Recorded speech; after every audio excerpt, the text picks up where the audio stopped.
সকলকে জয় যিশু। ঈশ্বরের বাক্য গীতসংগীতে 51 অধ্যায় 3 পদ। আমি নিজে আমার অধর্ম সকল জানি, আমার পাপ সতত আমার সম্মুখে রহিয়াছে।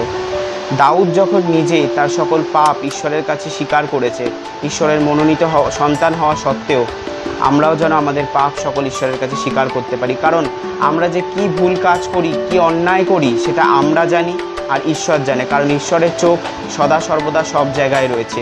আমরা ঈশ্বরের কাছে কোনো কিছু লুকিয়ে রাখতে পারবো না, কোনো কিছু অন্ধকারে থাকতে পারে না। কারণ তিনি নিজে জ্যোতি, তার জ্যোতিতে সমস্ত কিছুই প্রকাশ পায়।